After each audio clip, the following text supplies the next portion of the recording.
next, we have a distinguished academic leader and technology expert currently serving as the Union Government Secretary in the Department of Science and Technology, Government of India. He's also renowned for his previous role as the director of IIT Kanpur, one of India's premier technical institutions. He's somebody who has significantly contributed to technology advancement, education, and research in India, particularly in areas related to telecommunications, engineering innovations, science, and technology policy. But as respect to him, before I call him on the dais, one final request for all the ones in the front row. For all the ones in the front row, can we request you all to kindly be seated? One final request for all the ones in the front row. You need to lead by example, right? So may we request all of you to kindly be seated. Thank you so much. Hi everybody, as Dr. Sharaf said, picture abhi baki hai, to aap log baith jaiye, picture fir se chalu karte hain. Please sit down, let's get started. Thank you. I think after he said, I'm sure a lot more will listen, but just one final request, because personally as a communicator, I would not want people to converse when a speaker is joining us on stage. So one final request for the second row chaps to please be seated now. Thank you. So ladies and gentlemen, on that note, let's now invite on the podium Union Government Secretary in the Department of Science and Technology, ex-director of IIT Kanpur, Dr. Abhay Karandikar. Let's give him a warm round of applause.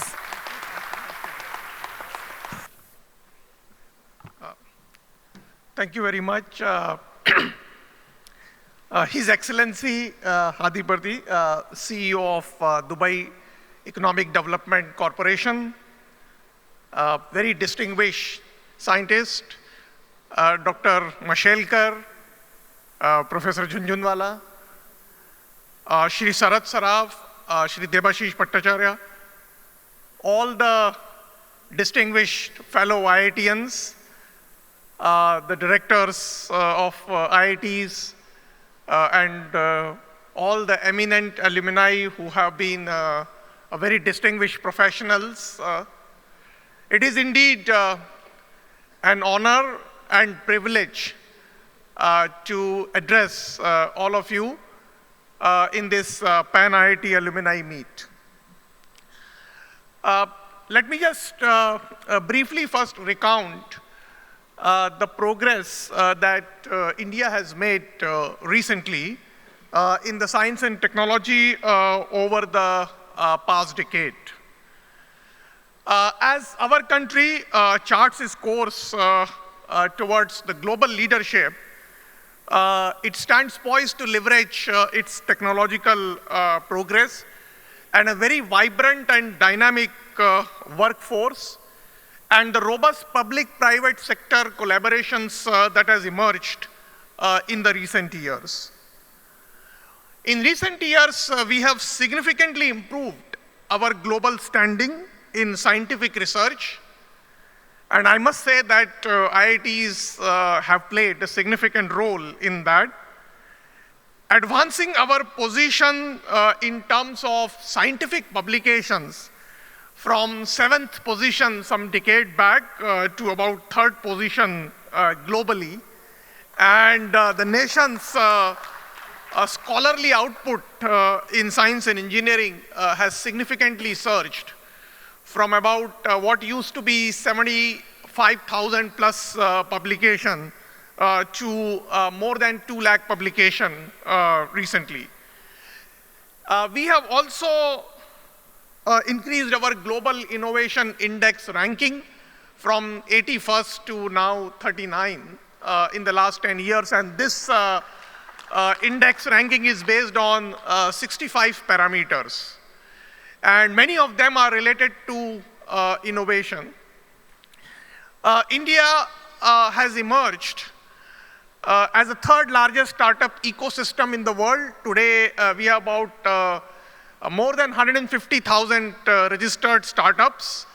And we are very proud to say that the Department of Science and Technology which is supporting more than 150 incubators across various academic institutions and universities in the country, is directly or indirectly supported more than 12,000 technology startups in the last 10 years. And that has been a very, very significant achievement for us. We have made some significant progress in many technology areas. As all of you know, that India has innovated the digital public infrastructure. Our innovations in UPI is known to all of us. We have also emerged as one of the largest vaccine manufacturers in the world. We are rapidly emerging as a hub in biomanufacturing. In fact, in bioeconomy, we have now a total economy of about US $150 billion. And particularly with the recent policy of the government of India as Bio E3, we expect that we can become a very strong hub in biomanufacturing, particularly in bio-based chemicals, precision biotherapeutics, and even the lab-grown foods in the coming years, and become an economy of $300 billion US. We have a very successful space programs, not only with the Chandrayaan-3 missions, but more importantly, with the participation of now private sectors and large number of startups that have come up in the space sector. India is becoming rapidly an important player in the space economy, which we were not there, simply a decade back.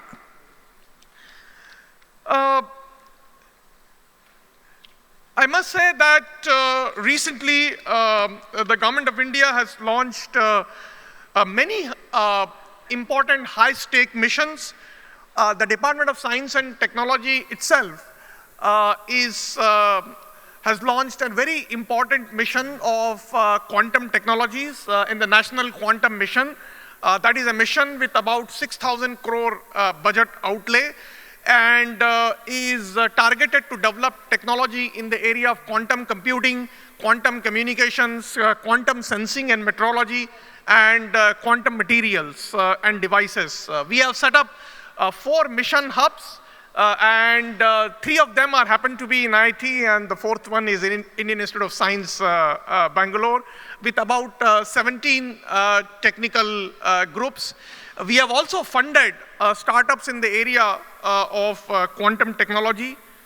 The National Mission on Interdisciplinary Cyber Physical System, and the mission launched by our sister ministries, India AI Mission, India Semiconductor Mission, National Green Hydrogen Mission, and the recently launched Mission MOSM, reflect our commitment to develop a very strong and robust ecosystem of transformative R&D in critical and emerging technologies.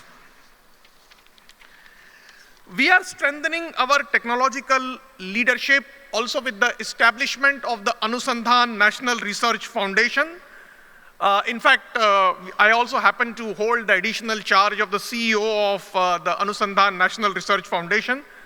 And the ANRF is expected to drive a multi-phased roadmap for scientific breakthroughs and cross-sectoral collaborations, providing the competitive and peer-reviewed research grants to our academic institutions, not only in basic and fundamental research, but also in applied and translational research, emphasizing on some of the solution-focused missions.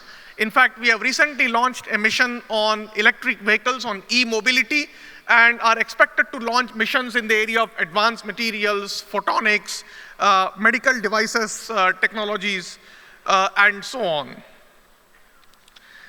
Now, while we have emerged as the 3rd largest startup ecosystem in the world, and with, as I mentioned, with more than 150,000 startups, we know that according to our estimate, about only 40,000 of them are real tech startups.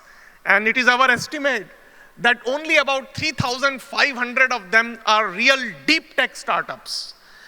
And this is something that we really need to work on it significantly, and I really would like to appeal to the entire IIT, pan-IIT community, particularly who are working in the deep tech areas, to make India a vibrant ecosystem of cutting-edge technology development in the coming years.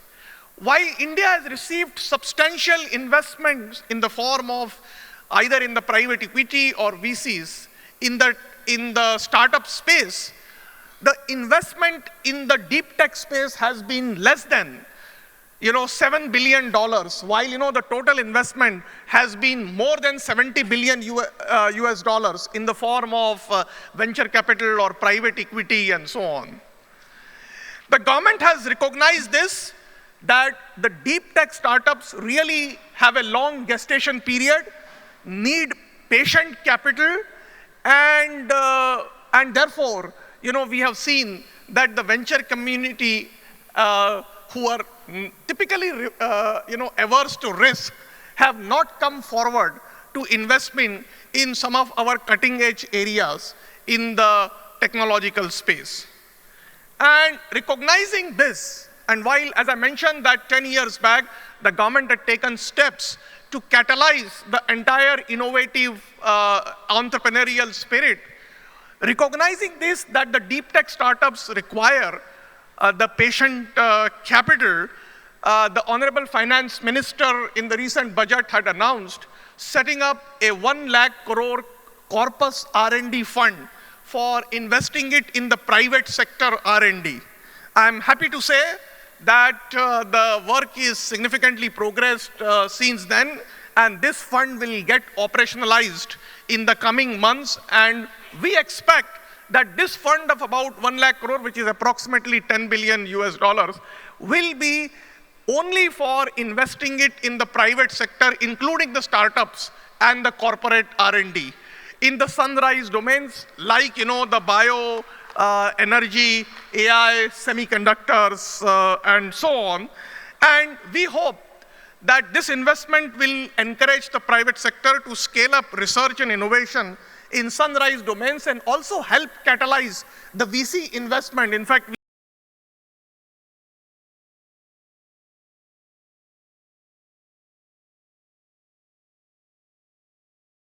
billion US dollars in the deep tech sectors in the coming years, making India as a global capital of the technology startups in the coming years. We also recognize that the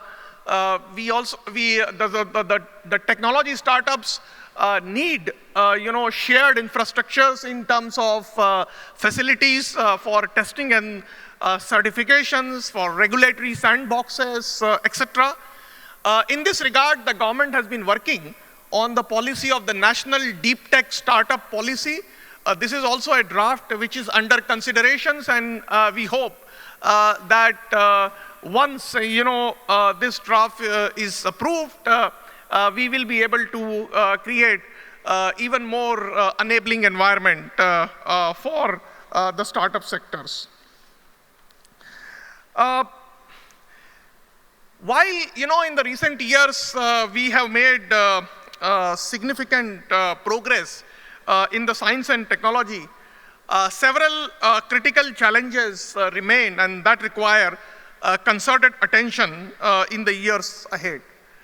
While our expenditures on the gross expenditures on the R&D in absolute terms has doubled in the last 10 years, the fact also remains that as a percentage of the GDP, we are still investing modestly as a 0.7% of the GDP, while the world's leading economies invest about 3 to 4% of their GDP on the R&D.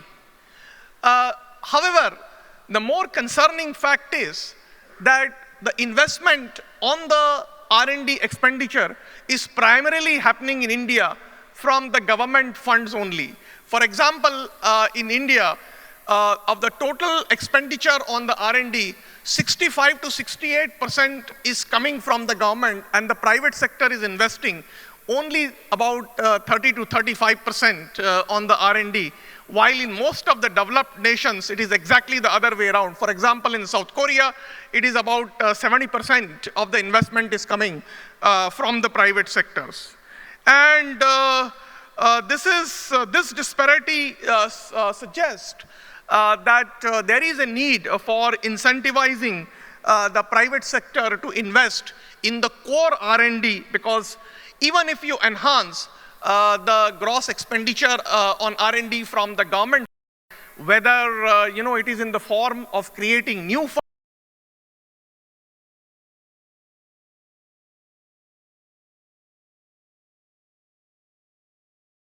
incentivize the private sector to create a more conducive environment for the industry to increase its involvement in innovations and technological development.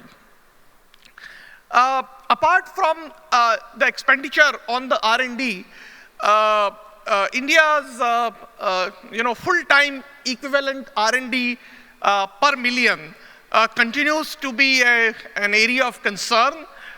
It is just about 262 people per million, which is actually far less than the world's average, which is it is in the range of 1,000 to 1,500, and some of the advanced countries is in the range of 3,000 to 4,000 R&D personnel per million. So that actually underscores the need of not only the enhancing the investments in the technological area R&D, but also enhancing the investment in creating a talent pool in the R&D sector, particularly in the critical and the emerging technologies. And as I already mentioned, that our efforts in terms of capacity building through the ANRF, whether it is in the form of enhancing the PhD or the postdoctoral fellowships, or in the form of creating a robust ecosystem to enhance the talent pool in our tier 2, tier 3 institutions and universities and colleges, is really the key to create a very robust talent pool. We believe that given the enabling ecosystem that is developing today, and also a vast goodwill that we have from the premier technological institutions like IITs, and the technological advancement that have taken place in the sectors such as space and digital connectivity, digital public infrastructures, and so on. Our aspiration to establish as a global leader in science and technology is primed for fruition through a series of strategically orchestrated investment and synergistic collaborations. We also need to institutionalize a robust and a globally competitive research ecosystem. I believe that this two-day conference for Pan-IIT alumni will provide you an opportunity, and as Honorable Chief Minister also mentioned, to deliberate on the things that how this community can contribute towards finding solutions to some of the global challenges that we are facing, but also to deliberate on how as a community we can contribute in some of the critical and emerging technological areas by enhancing the investments in private sectors, by creating an ecosystem of a robust talent pool, and by institutionalizing a globally competitive ecosystem in some of our best academic institutions. I am confident that with our collaborations and cooperations, we will not only enhance our geopolitical standing, but will also ensure the enduring sustainability and resilience of our scientific and technological infrastructures. So thank you once again for making me a part of this deliberations. My best wishes to all of you. Thank you. Jai Hind.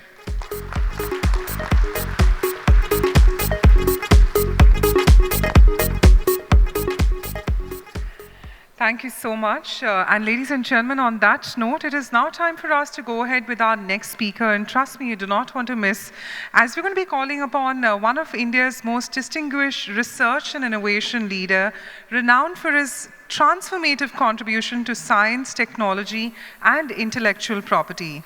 He has served as a Director General of the Council of Scientific and Industrial Research, President of the Indian National Science Academy, Chairman of the National Innovation Fund, and the President of the Global Research Alliance.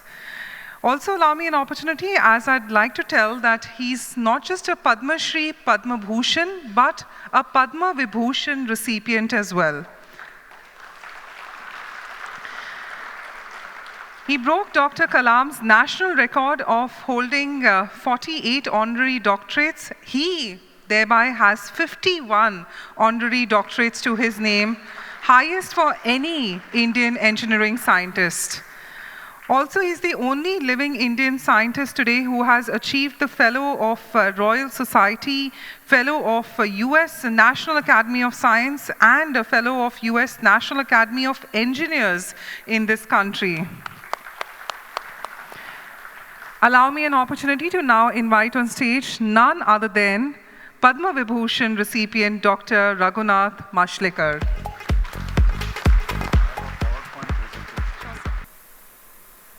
Thank you very much, distinguished dais, ladies and gentlemen. You know, if there was a measure of intellectual capital per square foot, I believe this auditorium is the one which will stand out with that. I'm a great admirer of our IITs, our IIT alumni, the nation building that they have done the nation proud, and I consider it a great privilege and a great honor to be here amongst you. The title of my talk came very easily because we are talking about making technology work. I just had to add the word poor. Making high technology work for the poor. That's the big challenge. And that is what I'm going to speak about. So when you look at making technology work for the poor, I'm going to make it very simple. There are three categories in which we can look at the way technology works. The first is more from more, for less and less people. What it means is that you make high technology work for the poor, for the rich. You know, you have better and better premium models and varieties. They become more and more expensive, and less people can afford. Actually, less from less. And that can go for more and more people. It means making low technology work for the poor. We call it jugaad. Somehow there are some knockdown technologies, lot of compromise, aesthetics, and so on. I don't like jugaad. I must be honest with you. Because that doesn't fulfill the aspiration of the people. And the third one is more from less for more and more people. That is making high technology work for the poor. Now this concept may not be easily understandable, but let us look at the artificial limb. If you see this, there is a $10,000 foot. How many people can afford it? 700 million people having $2 per day income. Divide 12,000 by $2. What is the number? Those many working days. Can't afford. So this is MML. That's what I meant.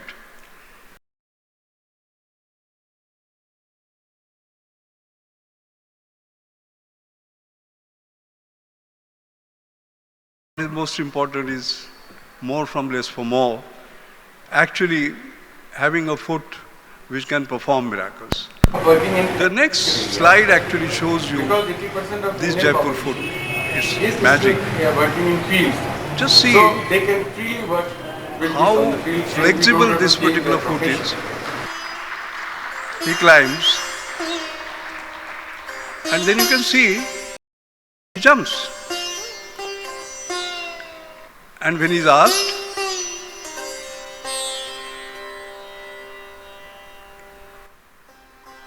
did it hurt? He said, no, not at all. And then look at what he does. He runs.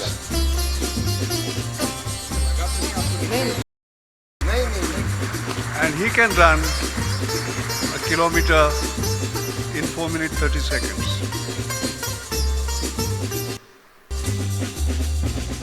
So what has he been able to do? I want you to think about it, recall your own running, and please raise those hands who can do a kilometer in less than 4 minutes 30 seconds. Please. Come on. Few hands, yes. I can see 1, 2, 3, 4. Oh, on the dais also. So I don't know what is the size of this audience. We were supposed to have 1,500 people and 5 hands went up, maybe 10 hands went up. What does it mean? It implies that he defeats 99% of you. Had you given him a wooden leg, he would have been crawling and taken hours. Had you offered him $10,000 food, he could not have afforded it. His lifetime would have gone in buying that food. That is the power of MLM. More from less for more. And I remember, actually, I started talking about more from less for more in the ETSA Innovation Forum lecture in Canberra, the Australian Academy which had honored me with a fellowship. And I coined the word Gandhian engineering. What was special about Gandhian engineering? There are 2 tenets. The first was, earth provides enough to satisfy everyone's need, but not everyone's greed. That means get more and more from less and less by using less and less exhaustible resources, get more and more out of them. And the second was, I would prize every invention of science made for the benefit for all. That means for more and more people. And in fact, Gandhian engineering is very simple, getting more performance from less resources for more and more people, as simple as that. MLM, as we call it. Now this MLM does a magic because it gives access equality despite income inequality. That's an oxymoron, isn't it? How can you get access equality despite income inequality? But I'm very proud to say India has done it. High quality hepatitis B vaccine 40 times cheaper, not 40%, 40 times. You would say, come on, it can't be high quality. Sorry, 40% of the UNICEF supply came from this vaccine. High quality cataract eye surgery, 100x cheaper. No, sorry. If you look at the best institution in eye science and surgery in England, 7 out of 7 parameters post-operative, they were written by the Arvind Eye Care. Look at the high quality open heart surgery, 20 times cheaper. Narayan Rudalaya, it's incredible. And the post-operative performance, post-surgery performance is better than the New York doctors. And the high quality artificial foot, 300 times cheaper, but beats 99% of you. As simple as that. That is possible. And I'm very proud to say these are no dreams. India has done it. India is a 10x country, 10 times better, 10 times cheaper. Now, MLM mantra, I remember I started talking about it, and C.K. Prahlad and I were on common boards, we talked about it. And this particular paper in Harvard Business Review, July, August, was ranked among the top 10 must-read papers in innovation. And in this paper, we could actually show, and remember, what does Holy Grail mean? Holy Grail means something you desperately want, but very, very difficult to get. MLM is something that you desperately want.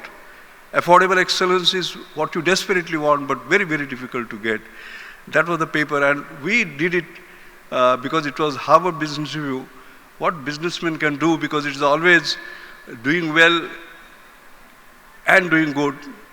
Can we do well by doing good? That was the basic thesis. It was very, very well received, to an extent that the World Economic Forum had a special session on more from less for more within few months after this particular paper appeared. And I took it up in a missionary zeal. I remember first I spoke in Canberra.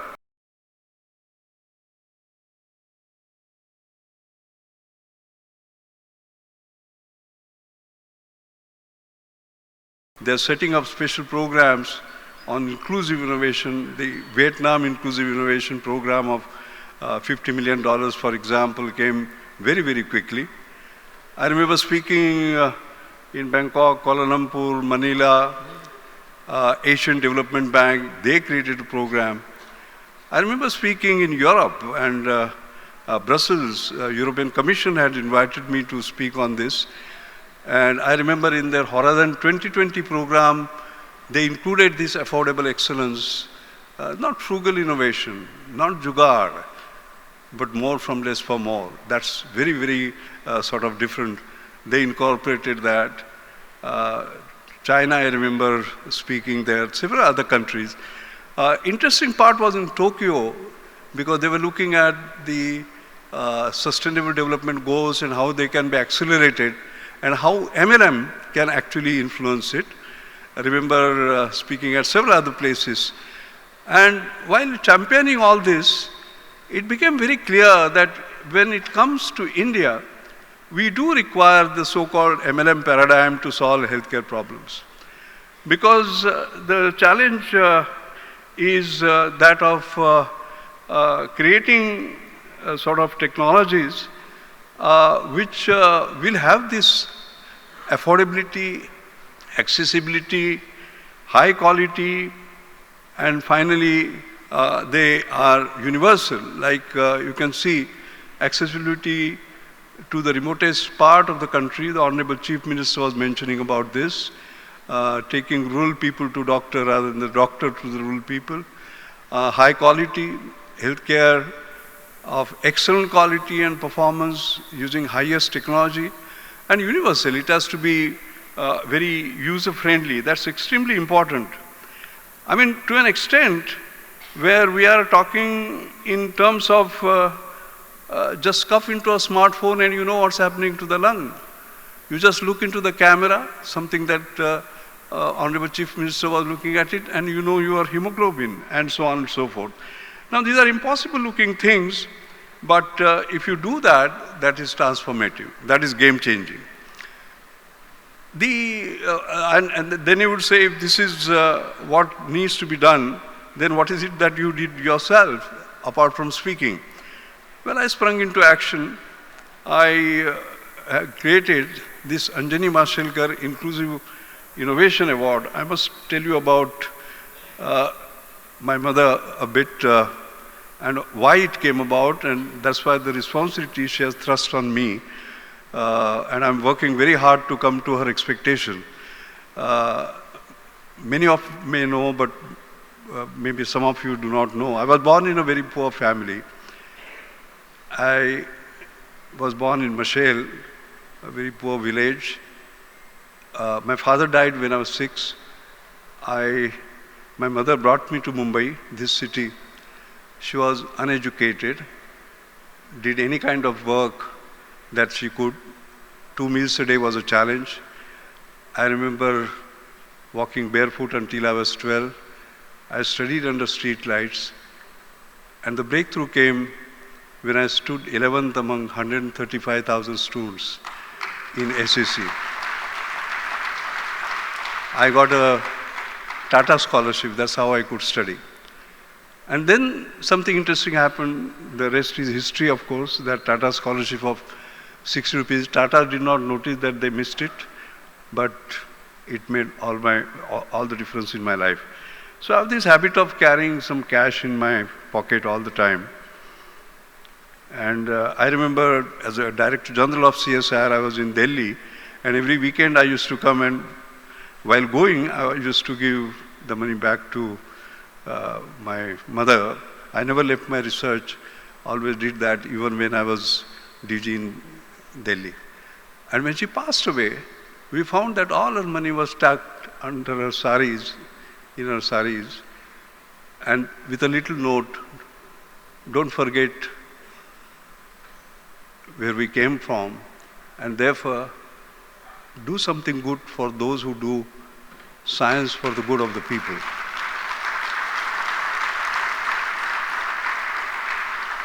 That's how this foundation was created. Then there were two conditions we put. This is 14th year of the foundation. I'm not a great believer in best practice. Because when you say best practice, you are following somebody. Following best practice. No. You have to create next practice which becomes best practice for others. So awards that were given were only for those. We have to set those benchmarks. Enough of following. We have to lead.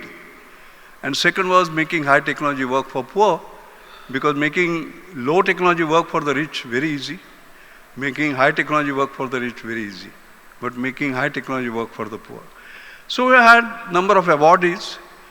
I want to pick up one high technology, and that is AI that we are talking about. Just select one and take you through that. Now you have these big discussions on AI, how artificial intelligence could widen the gap between rich and the poor. 3 reasons why AI may widen global inequality, or how it will make the problems worse, and blessing or a curse, etc., etc., etc. I'm a great believer that this high technology can be made to work for the poor. And I will show it to you as to how this becomes possible. Let's take the first example.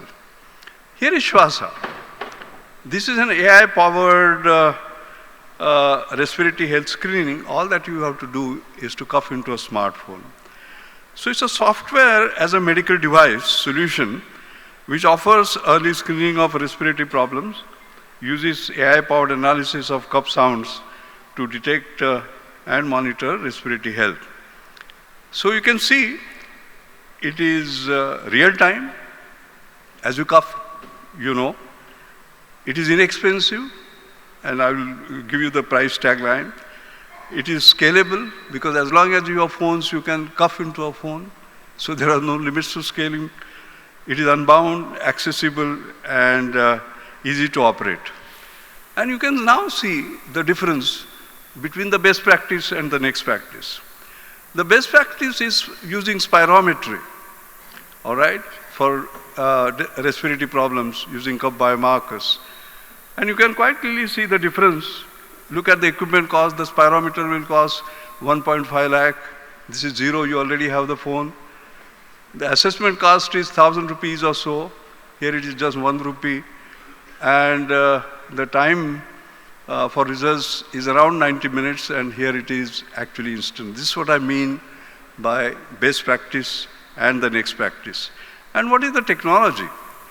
The technology is that you use cough sounds as markers.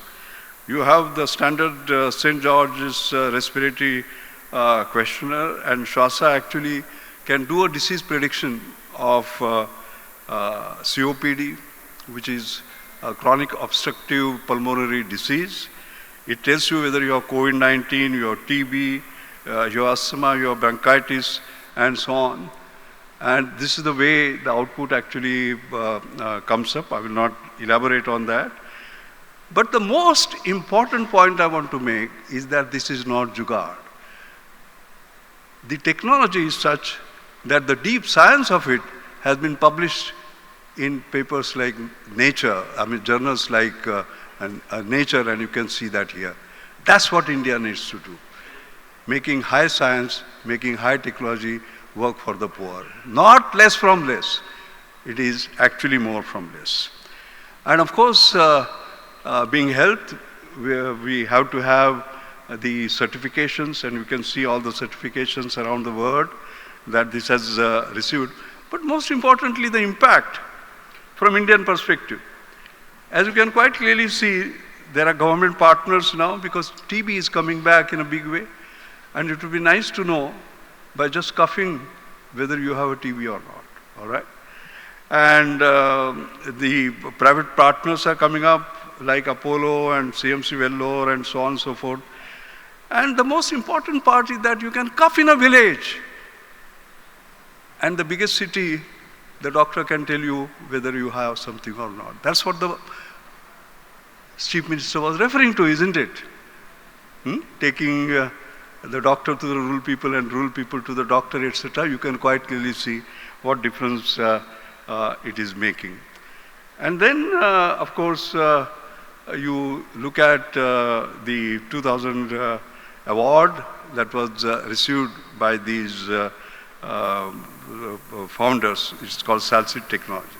Let me move to another one. I'm going to show only a few examples. This is DOSI, and you will be all proud because this was done by IIT graduates, by the way, 2 IIT graduates. I'll explain to you what they did. This DOSI is actually contact-free AI-based remote monitoring as well as early warning system, and that provides actually customizable and timely alerts to healthcare staff and patient's family, and that minimizes, of course, the risk of deaths of patients. What is the technology? The technology is a sensor sheet designed on the concept of ballistocardiography, by the way. And that is inserted under the mattress of the patient, and it captures all the micro and macro vibrations. And the technological validation, of course, has been done. It has got US FDA certificate and so many others. But most importantly, again, high science, high technology, 16 peer-reviewed journals it has appeared in. Now, what is the difference it makes? Look at the best practice and look at the next practice. The best practice and the next practice, the equipment cost, not a couple of lakhs, but just 8,000 rupees. It is IoT sensor-based system which will slip under the bed. Then, of course, the assessment costs are down by a significant number, as you can see, and also the monitoring costs goes down significantly. And most importantly, 80% reduction in nursing time to capture vitals, because that is a challenge. If you look at the ratios of nurses per patient, you know, it is 10% of what the world standards are, as a matter of fact. And therefore, this becomes extremely critical. Very, very importantly, because it is AI powered, it is able to save lives because there is a continuous monitoring, and you can see this actual data where a sudden surge in one of the vital signs of a 2 was noticed at 2 in the morning, and it notified the night shift manager and the live was saved. So this saves lives. That's most important point. What is the impact? What is the impact it has made? There are 14,000 DOSI beds now, basically, in 200 plus hospitals. There have been so many thousands of patients that have been monitored. So many nursing hours have been saved, and so on and so forth. And these are the 2 IIT graduates, Mudit Dandavate, IITB 2013, and Gaurav Parchani, IITB 2013. I don't know whether 2013 batch people are here, but we should be proud of that, these 2 young people. So that's the second AI I'm showing what difference it makes. The third one is a intelligent health risk assessment, which is AI powered, metabolic disorder screening. And that's a pre-diagnostic method for early detection of type 2 diabetes, hypertension and high cholesterol conditions. and it makes prediction of diabetes in early subclinical stages possible. No use after you get diabetes and going there and then finding out and sort of treating yourself, etc. Can you do that sort of in advance? This is the technology. And the way it works, you can see it here. This was the initial version.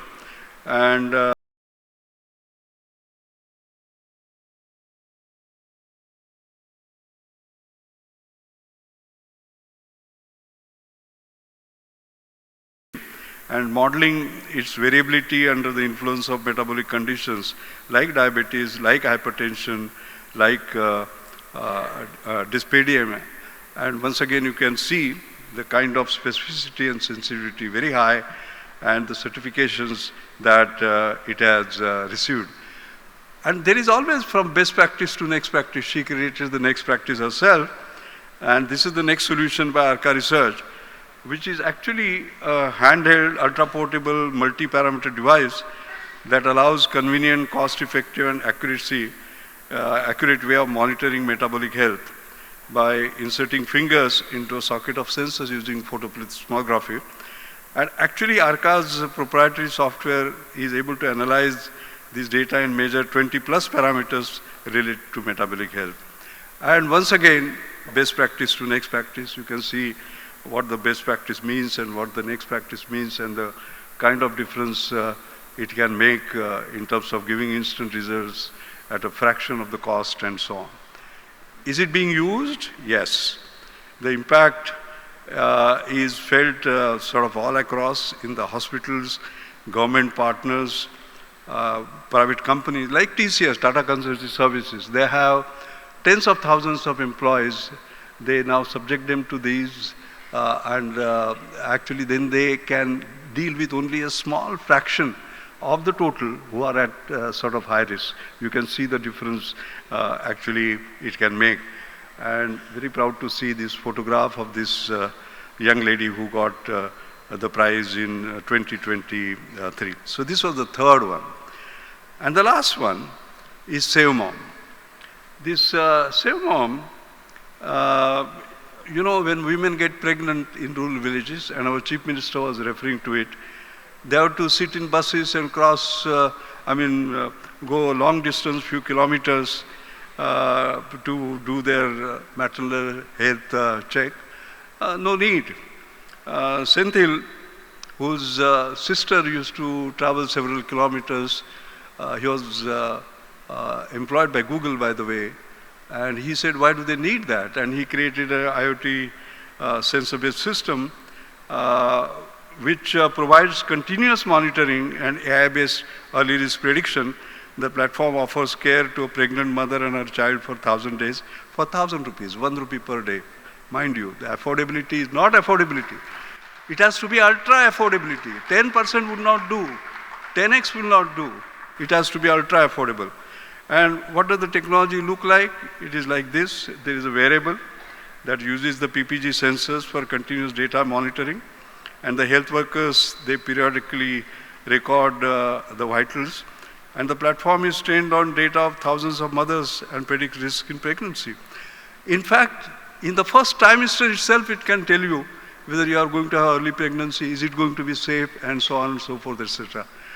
Deakin University, their AI, they are very well known for their AI research. They have come and joined now in order to take this forward.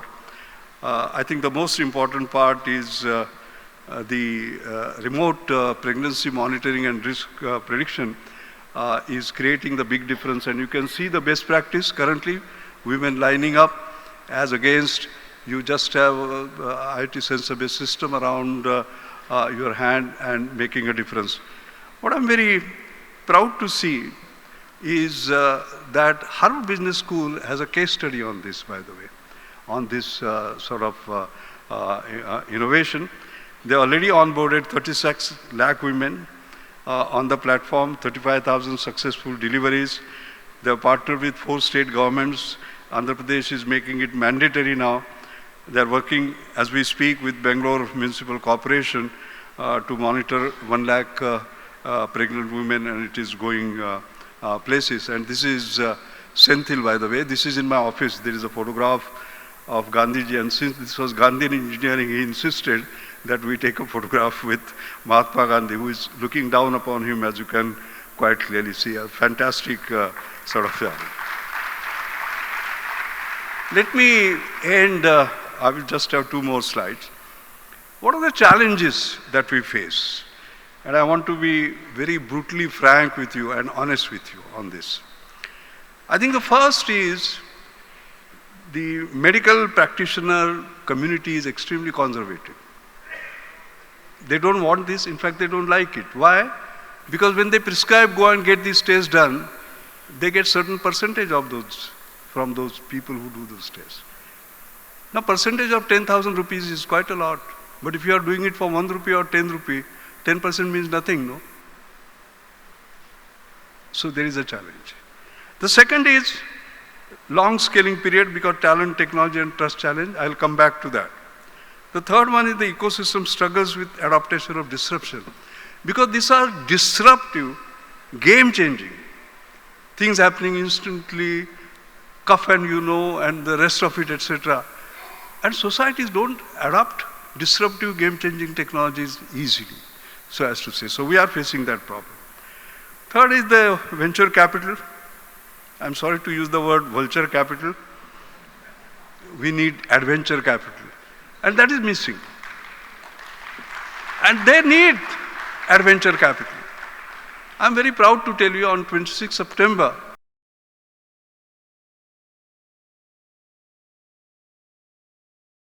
last act, he created a 30 crore fund for the patient capital. People kept on talking about patient capital.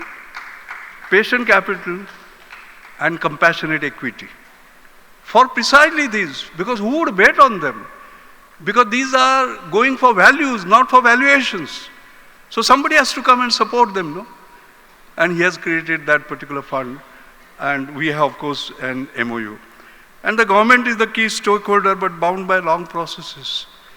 I remember when Dozy came in, COVID was at its peak, June. I remember people were dying in ambulances. But when we went to government hospitals, they wouldn't take them. Why? Either there were no budgets, or if there were budgets, there was tendering process. And within that tendering process, 2-3 months, how many people would have died, you can just sort of imagine. So there were challenges of this kind. In our foundation, we are trying to do something by, using the our own recognition, funding, government partnerships, outreach, research and technology development and talent partnership. You can go to the website and see what we are trying to do. We are very proud of these which are already in the market.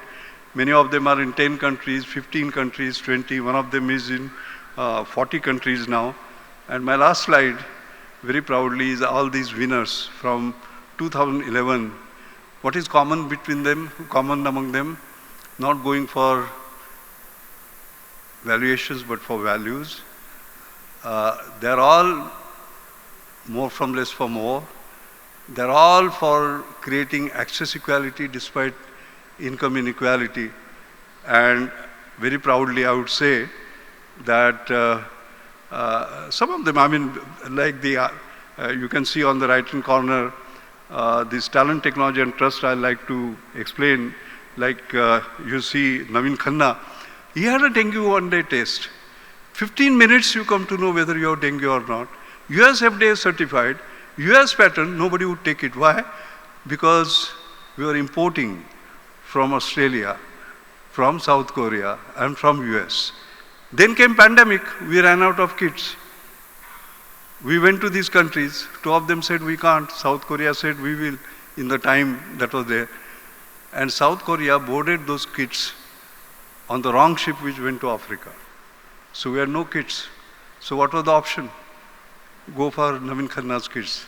And his market share, which was 0% at that time, today is 75 to 80%. And had the ship come, it would have been 0%. My friends, talent, technology and trust Let us trust all these people who have been 30 years plus minus 5, and they have done what they have been able to do. And I would say, I'd like to end that then they are bringing smiles on billion faces. That is their priority, not just chasing $1 billion. Of course, you can chase $1 billion as well as bring smiles on the face of billions of people. So it is not about just doing well and doing good, but doing well by doing good. Thank you very much.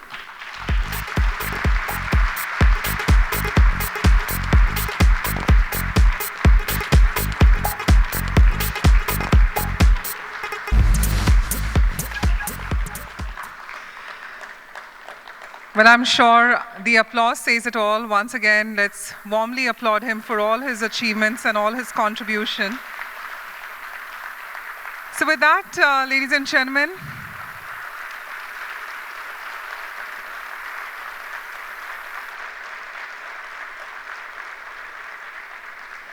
thank you so much. With that, ladies and gentlemen, we're going to be going ahead to our next star speaker. A Padma Shri awardee, a globally recognized leader in industry-academia collaboration, R&D, and innovation. With over 4 decades of transformative contributions, he's somebody who's nurtured entrepreneurship, incubating more than 350 companies at the IIT Madras Incubation Cell and the Rural Technology and Business Incubator.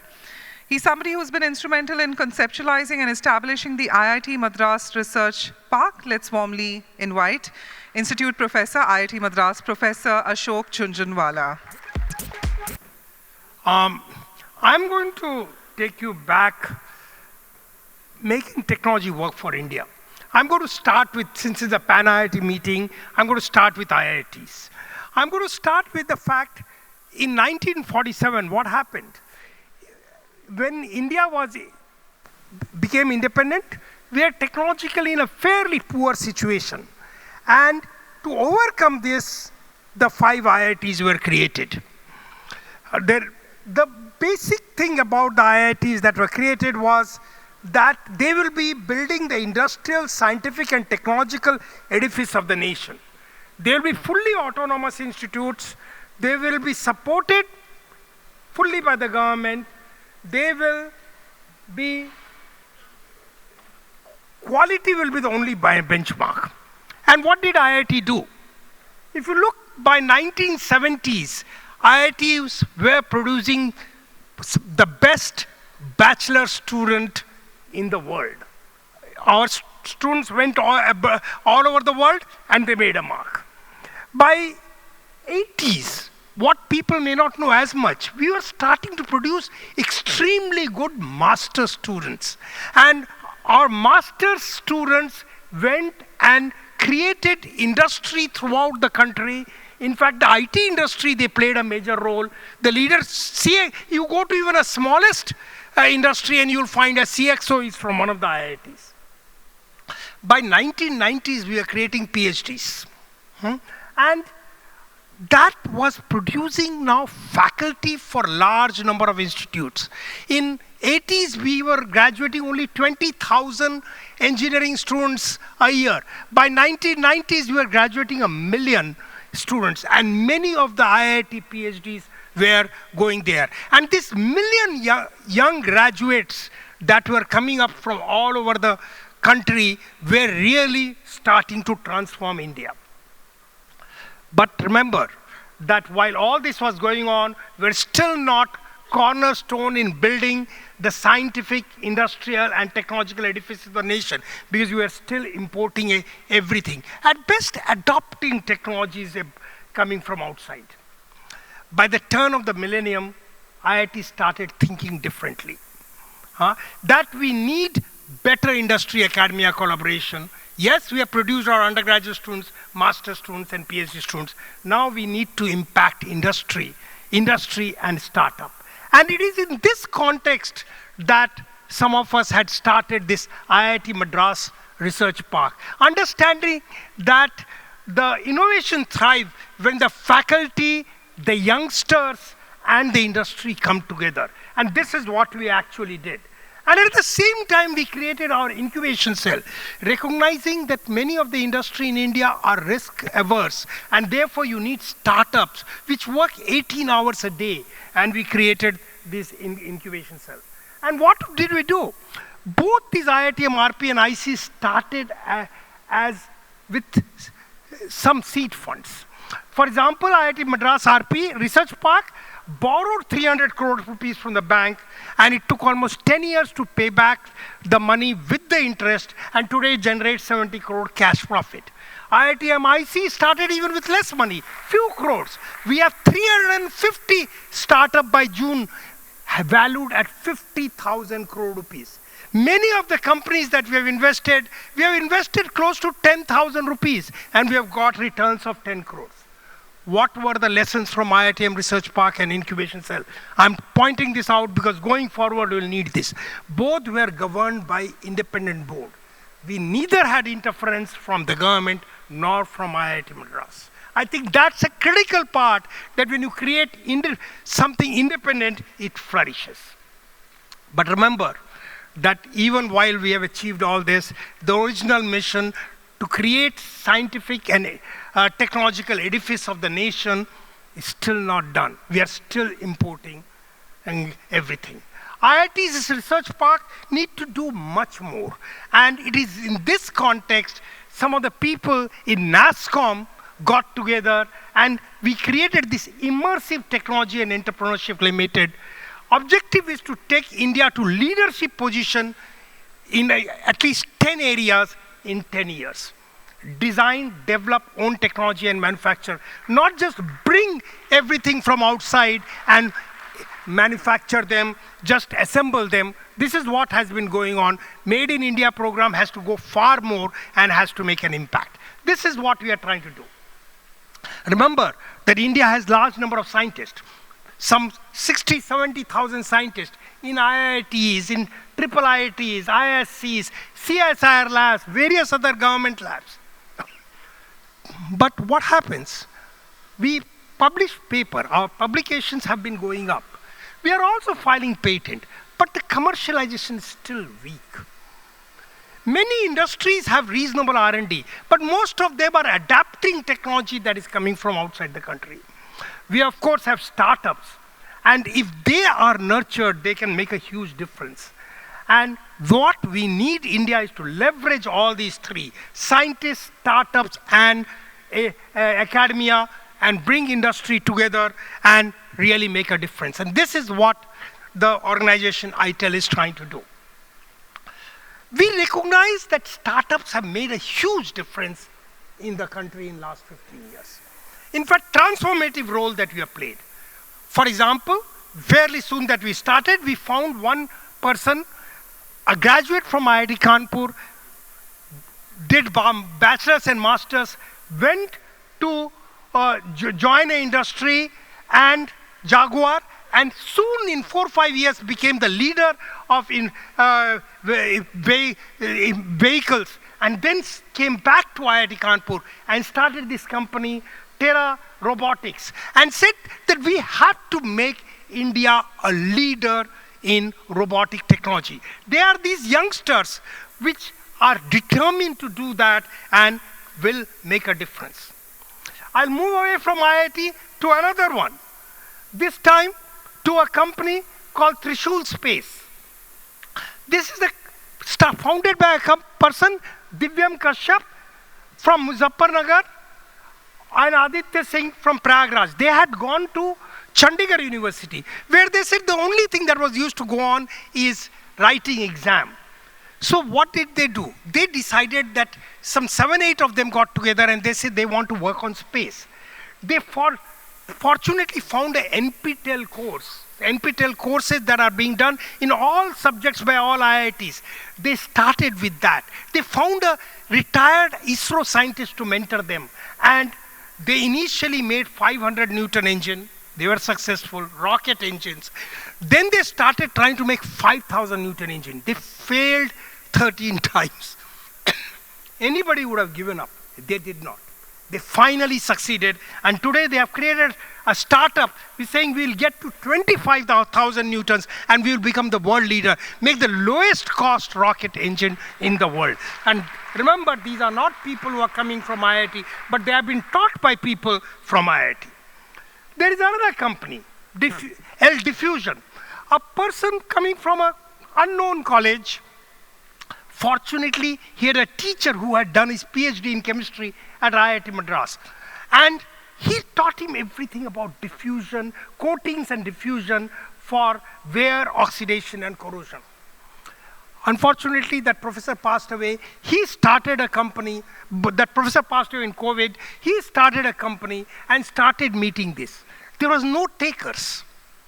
No takers in India. Nobody believed that he could make something very good. He had all the test results.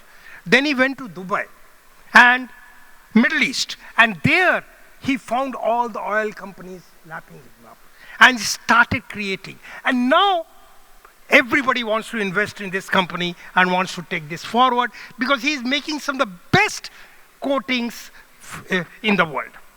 Yet another company, again from a very small college, unknown college, they also got very inspired that they will work on satellites, not rocket, but satellite transport. Unfortunately, they felt that they did not learn enough in undergraduate. They didn't get admission in masters in IITs. They went to MIT Crumpet and did their MTech in Aero. And then they interned in companies like Agnikul, in ISRO, and said that we will make a green propellant for 100 Newton. Today, all the satellite propellants are extremely toxic. And they said they will make the green propellant, and they have succeeded in doing this. Yet another company, this is a person came from a small college in West Bengal, went and joined Microsoft. In 4 years, he made such a mark that he was considered the best software developer at Microsoft. But he was not satisfied. He left that and joined IIT Bombay MTech, learning on speech technologies. And then he came out and started developing the technology in all Indian languages. He says that I'm going to make the Indian language conversation very much possible, but with a difference. Not with so many GPUs burning more and more power sitting in the back end to do that. I will do, by and large, 90% of the work on the handset. This is what he has been able to do, and he is now doing this. The point that I'm making, that entrepreneurs are highly successful in India today and are starting to create some groundbreaking technologies. And these entrepreneurs come from all over India, from small colleges, large colleges, IITs. In contrast, if you see all of us scientists, whether we are in IITs, IISER, IIIT, we have done, but not as much. Why? And I think this is a very, very important, I wish Abhay Karandikar was here. The entrepreneurs either win or die. They are very clear. They work 16 hours a day.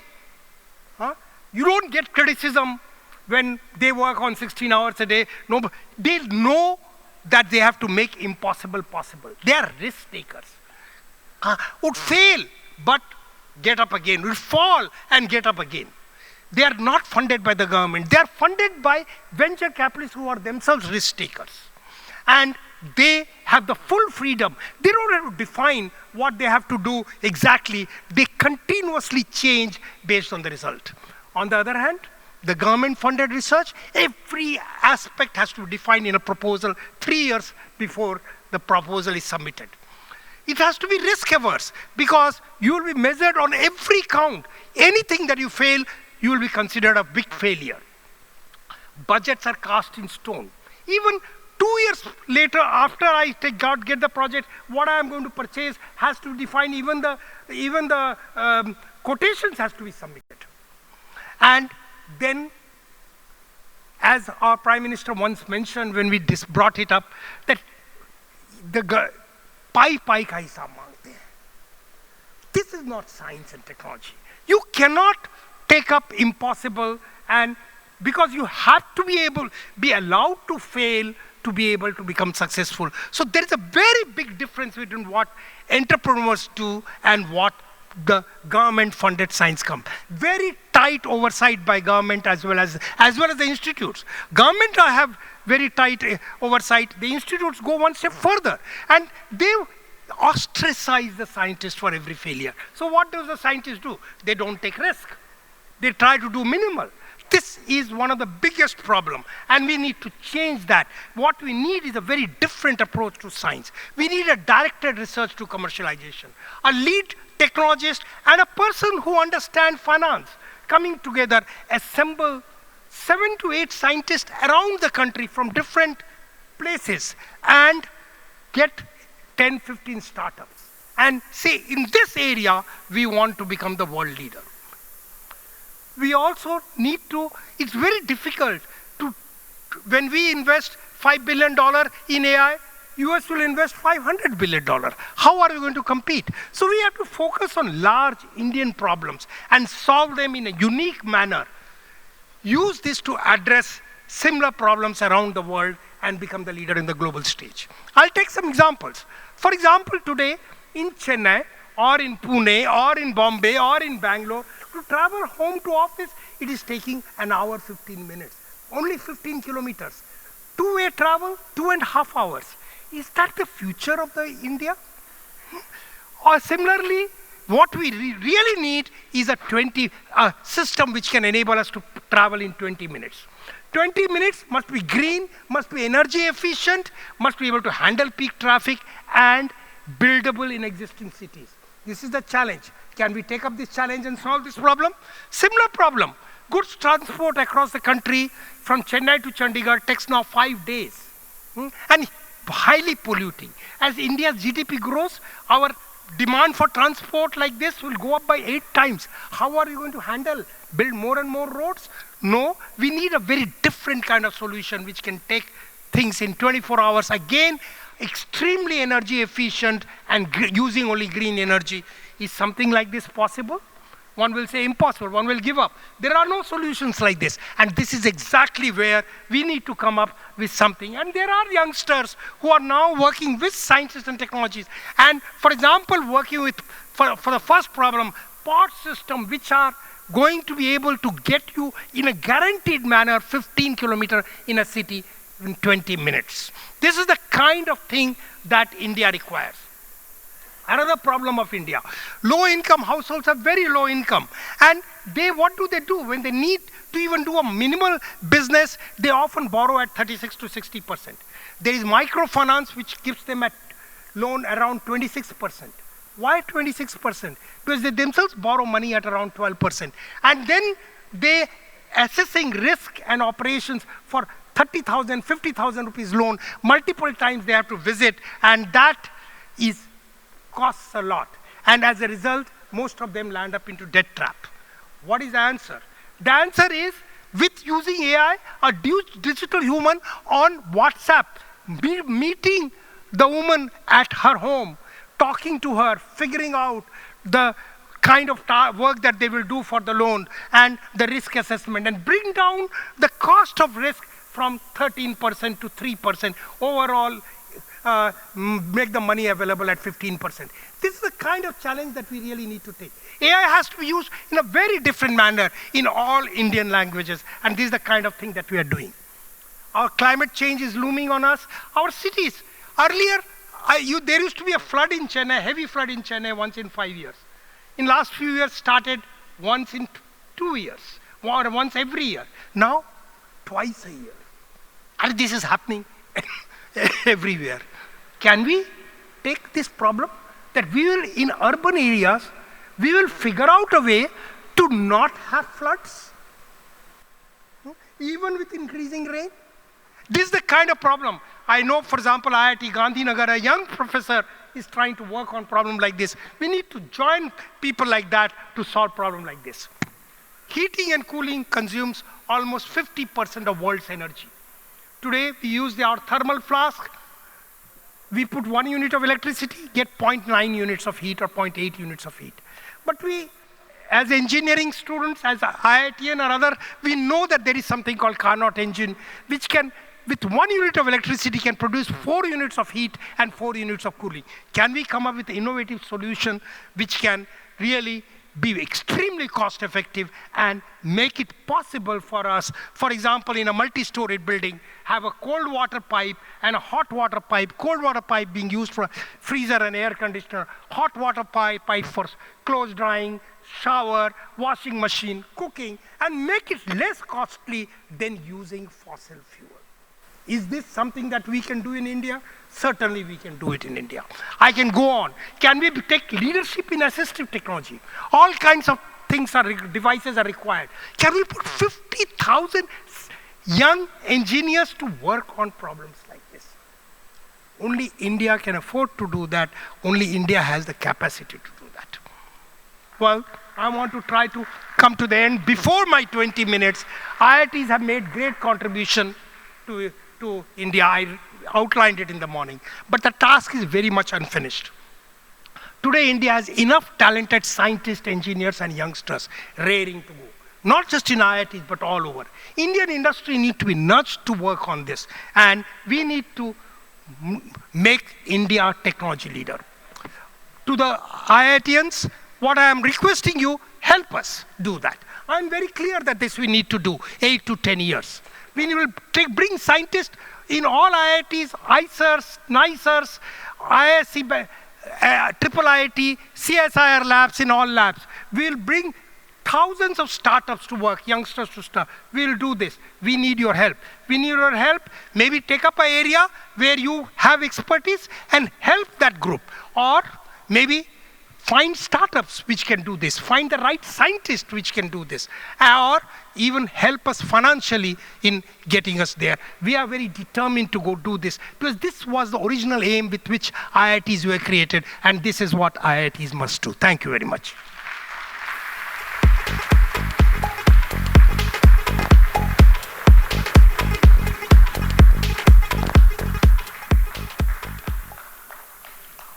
Well, we must say the applause says it all, and it's so great when you have such valued dignitaries on stage joining us and giving us their anecdotes of wisdom. So thank you so much, Professor Ashok, on that. Now, ladies and gentlemen, it's time for us to go ahead to our next star speaker. A world-renowned thought leader, a strategist and futurist who is celebrated for his transformative contribution across business technology and leadership. Known as the modern-day Renaissance man for his multidisciplinary expertise, he's somebody who has advised heads of businesses, multinationals and governments in nearly 30 countries over 4 decades. A former partner at McKinsey and Company and the founder of his global firm, Partha S. Ghosh and Associates, he's a mentor to startup founders and CEOs worldwide. Let's now warmly welcome none other than Partha Ghosh.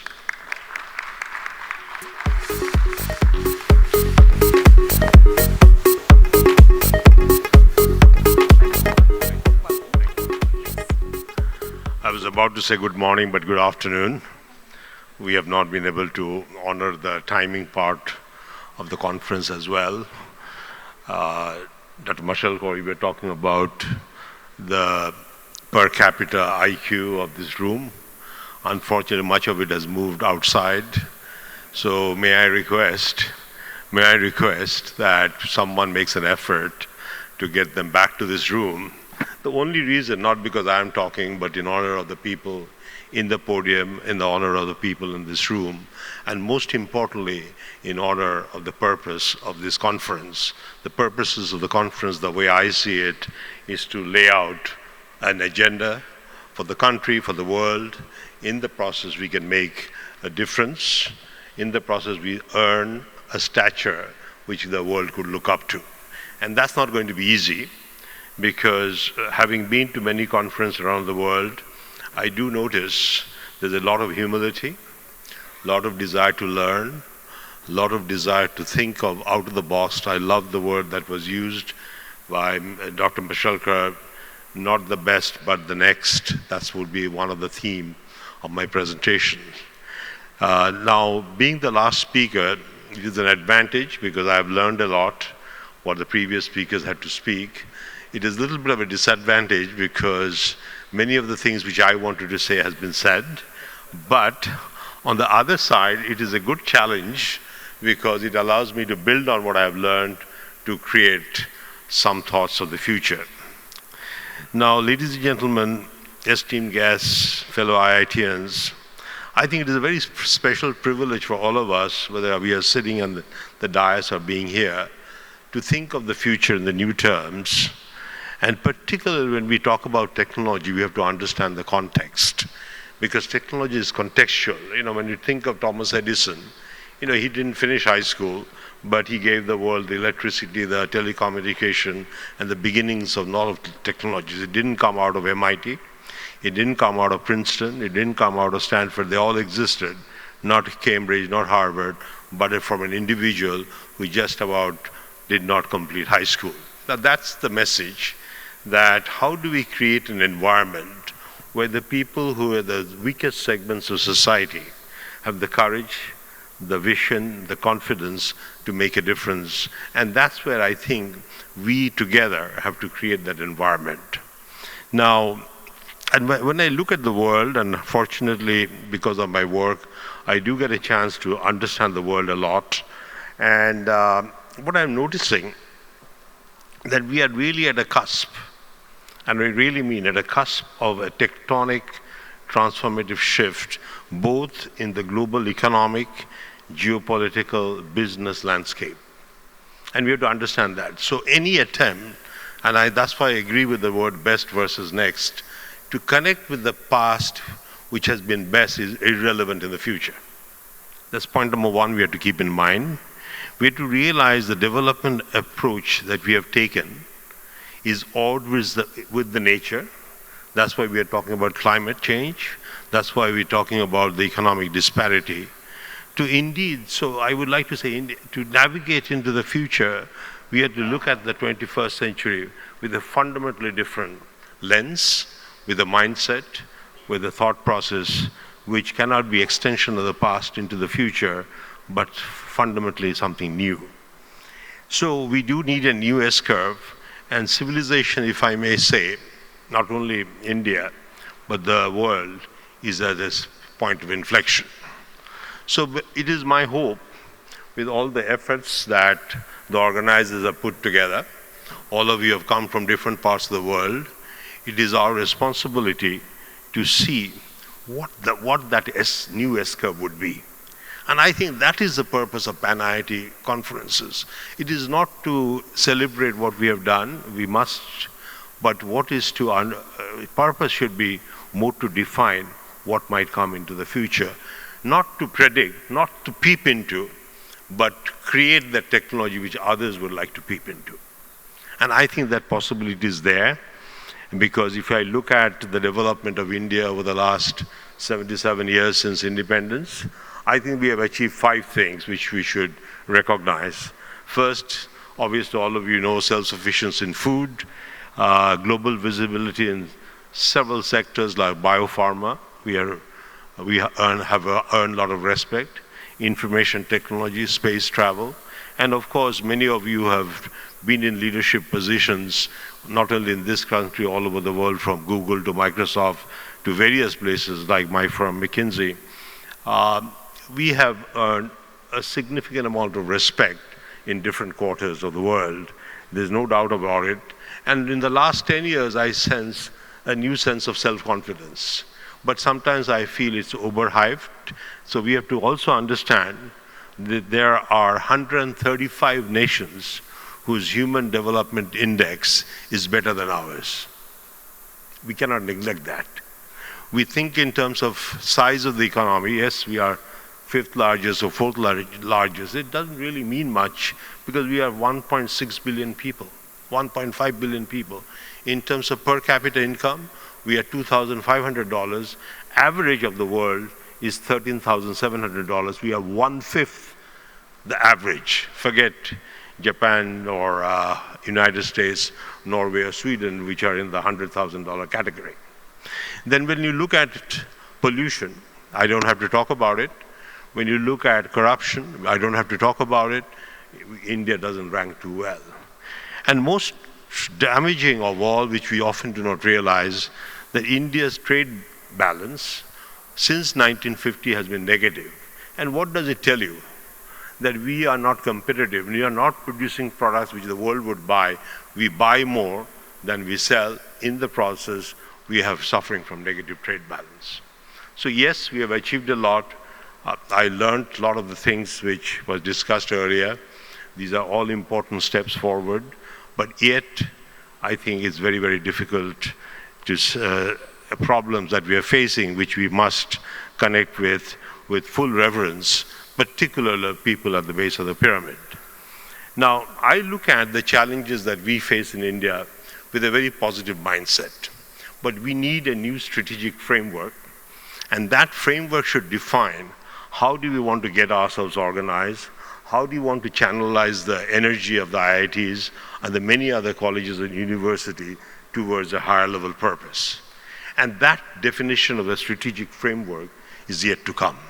And that's why, while we have done a lot of little things right, very important things, for example, what Professor Jhunjhunwala as well as Professor Mashalkar presented are absolutely grandiose. I was very impressed. I took a lot of notes actually. But at the same time, I felt a lot of people who are not in the room outside missed out in this opportunity of educating themselves. Because I do believe the competitiveness of any country will depend upon the velocity at which we learn. And when people lose out on the learning opportunities, we are looking at a tremendous amount of leakage. And those are the things that we have to honestly, bluntly, candidly talk about. So once again, I will request if few of you could get, particularly the youngsters who are chit-chatting outside, to come into the room to benefit for the remaining 11 minutes what I have to say. Now, when I look at the possibilities ahead, firstly, given the kind of individuals who are assembled here, I think first we must unlock our inner courage. And that's what I'm trying to do. I'm perhaps being too blunt, to find alternative pathways which is significantly more agile and aspirational. Because it is clear that if we follow the pathway which was created because of the Industrial Revolution, which has degraded the nature, which we all talk about, climate change, it has disturbed the relationship with nature between mankind and nature. It has created economic disparity significantly wider. There's significantly more angry people I see in the United States, I see in the United Kingdom, even in a place like Japan. And the third, the human migration that is occurring because of climate change again. So obviously, any reference to the past and thinking of the past model and feeling good that we have more modern cities will not do. When I was listening to His Excellency from Dubai, you know, the village of Dubai following the lights of Marine Drive, I was thinking, if we want to create in India, could we create million villages which are centers of excellence and move towards a de-urbanized world? That should be the spirit, and that's the kind of thinking that should come out of places like such conferences. We need to think out of the box, because we have to think whether we want to follow the past path which the world is trying to reject, or do we want to create a new path which the world would like to emulate. And obviously I would like to choose the second one, and all of you like to choose the second one, that people would emulate, and that goes back to the best versus the next. So there is one common theme, best versus the next. That should be the next part of what I will discuss, that we should discuss. Now, when I think of India, I think we have three strategic advantages, which we do not talk about. One I call the time zone advantage, and I'll explain what I mean. The second I would call the diversity advantage. And the third, which I will call the Vedic advantage, Vedic philosophy advantage. Let me start with the time zone advantage. In many ways, being poor, the 70 to 75% of the population of this country is really untouched by the industrial models which developed in the 17th, 18th, 19th, 20th century. I recently visited a lot of villages in Maharashtra, in Punjab, in Bengal, and UP near Benares, and I could see a common person's life has not really changed. They're still taking the water out of the tubal or, from the rivers or the ponds, and basically leading a similar life. Thus, if 70% of people are disconnected with the Industrial Revolution and the models that develop, it's a great opportunity for India to celebrate the lives of those 70%, create technologies which will serve that 70%. In the process, we would perhaps be able to create new models which the world would like to connect with. Because after all, there are about 3.5 billion people who are close to $2 per day life. Now, if we can create the products, and I was so glad some of the examples discussed earlier is focused on that. So that's the first, which I will call time zone advantage. So I'm not looking at being poor, being in the village as a disadvantage, being in the villages and helping the rural society to become the centers of excellence as a positive. The second one I would call is the diversity advantage. Now, India is a country, as you know, with 1,620 languages, about 1 million dialects, but the biggest advantage is the diversity of culture, languages, festivals, the performing arts, songs. Now, how to package it and help people to connect with the ecosystem and be very proud about it, so that we could create a series of, I would call, economic ferments based on the local ecosystem. Now, I was in Kerala, in Kottakkal, and I was very impressed with the Ayurvedic culture that has developed in Kottakkal. People are coming from all over the world to get the Ayurvedic treatment, but the people are extremely proud that this is the Kerala's and that to Kottakkal's culture, and how they are connecting with that culture to create global products. Now think of if we can do that from almost all the districts of India. We have to study the districts, find what's the unique aspects of that ecosystem, and that's how we could kind of mobilize the technologies to create new products, new services all over the world. And that's one of the unique advantages we have, because once we create products where a farmer in Punjab could talk to a farmer in Kerala in their own mother tongue with AI doing the translation, real time, then you are creating a new ecosystem which could take to the world. So between Ukraine and Turkey and Kazakhstan, you create communication for the people at the base of the pyramid. Now, people like us go to Davos and have beautiful conferences, but that is not changing the world. We have Davos meetings for the last 30 years, but has the world changed? Even I was in Davos in 2007, no one could see the 2008 economic crisis is coming. The best minds were there. We kind of scratch each other's back and we go away. We do not want the Pan-IIT to be something similar. So there is an opportunity there, which is what I will call the diversity advantage. Now, the third advantage I talked about is the Vedic advantage.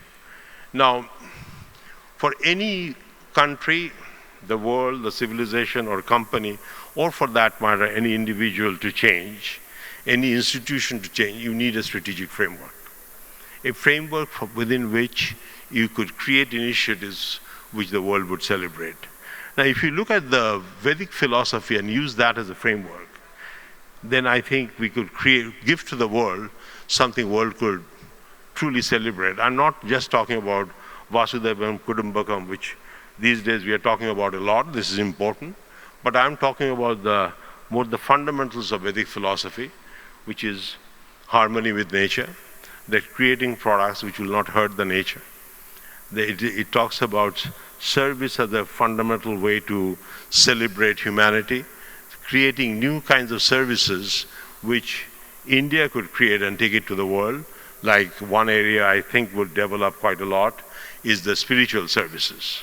Now, if you look at over the last 300 years, the first set of services through the steam engine and the internal combustion engine was productivity of the muscles. Then came with the IT, the productivity of the mind and the entertainment of the mind. But the next mission could very well be how to serve the spiritual vector of humanity. So these are the opportunities. So if we look at now technologies, which we were talking about earlier, we were talking about drone, we are talking about quantum computing, we are talking about artificial intelligence, I can add on gene splicing. If you now take these technologies and put it in this framework, the three deltas being time zone advantage, diversity advantage, and Vedic advantage, and then start tailoring the technologies to solve our own problems. Like I was in Jalgaon in Maharashtra. I was very, very pleased to see what Jain irrigation system, or how many of you are familiar with. I brought it along, and there they have created a system where I could see how beautiful a village could look. I could see the latest technologies at work without disturbing the original village life. So there are things happening. But I was talking to Mr. Jain that how do we now take it to the world? Take it to the country first, spread it across Maharashtra, then the whole India, and then take it to the world, where the farmers, because after all, 60% of the people in the world live in the rural community, it could become a major product to deliver to the world. So these are happening. Similarly, the other thing that I think India could take lead, we have to move away from the term healthcare. I call it human care engineering, which is healthcare sounds like when people get sick, you take care of health. But human care to me, how to create an ecosystem of lifestyle, from diet to exercise to yoga, and of course treatment when someone gets sick, but create it for each and every culture. Because the woman in Mizoram, his or her, the person who stays there, the support of human care that he or she needs would be very different from someone in Kashmir, because the ecosystem are different. Could we develop highly segmented human care system, and once we master the art, think of what India could give to the world? That is the second. The third idea that I have, as you know, 70% of India, I'm a bit surprised that it did not come out very clear so far, has a risk of not having enough water. Water is going to be a crisis. Could India develop a water management system for each village, so that from drip irrigation, so that sometimes we are putting too much water in the plants. Like rice, you do not really need a lot of water, but somehow in Bengal there's a feeling, keep the rice field flooded. But actually when you do drip irrigation, rice could grow faster and perhaps be more productive. So the challenge there is, how do we bring micro soil management, micro water management, precision engineering techniques in each and every village of India? And obviously what the treatment in Bihar would be different from the treatment in Gujarat. So there again we have to take a very microscopic approach. And the last point I have, which is what I call creating the gold, aqua, and green ecology. You know, we forget sometimes how lucky we are in India, and there's a reason the ancient civilization developed in this country. You know, if you look at Taxila and Nalanda, it's largely because the ecosystem of the region, the rivers, the sunshine, the green, the soil, and that is still there. But somehow we have to learn to bring, by gold I mean sun, by green I mean the plantations, and by aqua I mean water. Now if you take a holistic approach of managing the three, and then bring artificial intelligence and ancient intelligence and merge the two. Ancient intelligence, the intelligence that got developed over the last 5,000 years, we cannot lose that. And artificial intelligence coming together, that would lead to what I would call awakened intelligence, the AI. So AI leading up to a new concept of living, which I am calling cellularism, because also worldwide in the economic meetings that I go, people are questioning. So socialism did not work with the collapse of Soviet Union. Capitalism, people say, has created a lot of disparity. So I have created a concept which I call cellularism, and India could very well be the mother of the cellularism. You know, Why do we have to take isms and democracies from other? Let's develop our own systems and let the world adopt. So cellular is very simple. Each cell is a biological cell. Each village is a cell of economic activity. And let them network. It's possible because of networking technology that are available. And each becomes the centers of excellence. Each will have products, will shine in different parts of the world. There are examples. There's a place called Imari in Japan, which makes porcelains. It's celebrated all over the world, small village. But I was amazed to see that how the villagers have proudly retained the culture, and they produce products which go all over the world. So with that, I would like to present to the organizers 2 books on your behalf, because they've done a wonderful job. So Mr. Bhattacharya, let me give you 2 books. One I'm calling India Towards 100, a call for reset. It basically supports what I've discussed. The other one, which we are doing at the Academy of Leadership, and we have just published the book we call East Meets the West, Dialogues on Enlightened Leadership. People like Amitabh Kant, Major General Khurana, Gopalakrishnan, and Ravikant has honored the book with their thoughts, and it is coming out of Academy of Leadership. The reason I consider this too important, this lays out the path towards the future. This talks about what kind of leadership we need to ensure that we could pursue the path. So with that, I'd like to thank you very much for giving me this opportunity.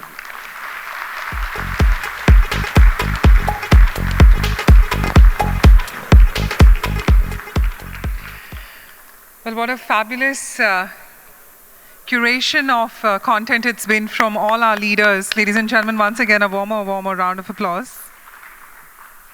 Mr. Debashish and Sharad Saraf, who's on the stage. So maybe request, is Mr. Saraf on stage? Not there. Okay. Mr. Debashish, if he could allow us an opportunity to help us in felicitating all our dignitaries. Of course, let's start with Dr. Raghunath. Raghunath ji, if we could request you to please step forward.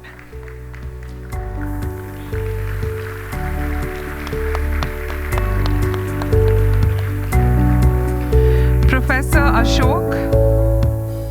Let's give him a warm round of applause.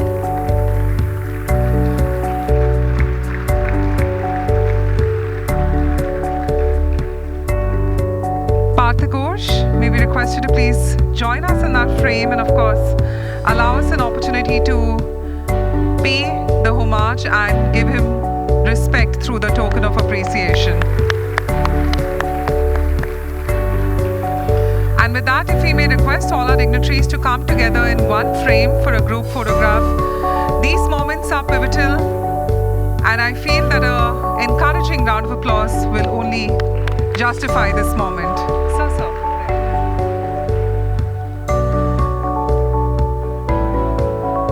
What a fantastic opening of day 2 this has turned out to be. Let the applause continue, everyone.